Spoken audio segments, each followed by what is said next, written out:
সুস্বাস্থ্য ও নিরাপদ পানীয় জলের প্রতিশ্রুতি নিয়ে বাজারে ব্যবসা করলেও ফের প্রশ্নের মুখে সাব্রুম শহরের বহুল পরিচিত পানীয় জল উৎপাদনকারী প্রতিষ্ঠান সাব্রুম বেরিলিন কোম্পানি।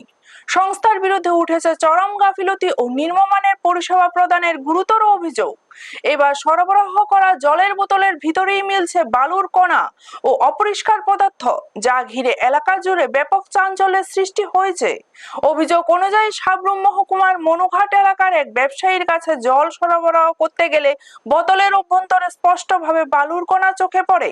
বিষয়টি সামনে আসতেই সাধারণ মানুষের মধ্যে ক্ষোভ ছড়িয়ে পড়ে। স্থানীয়দের দাবি, দীর্ঘদিন ধরে সংস্থাটির বিরুদ্ধে অস্বাস্থ্যকর পরিবেশে পানীয় জল বাজারজাত করার অভিযোগ উঠছিল। তবে এবার সরাসরি বোতলের ভিতরে ময়লা ও বালু জাতীয় পদার্থ পাওয়ায় আতঙ্ক আরো বেড়েছে। মানুষের দৈনন্দিন জীবনের সঙ্গে ওতপ্রোতভাবে জড়িত পানীয় জলের মতো গুরুত্বপূর্ণ বিষয়ে কিভাবে এমন অবহেলা ঘটছে তা নিয়ে উঠছে একাধিক প্রশ্ন।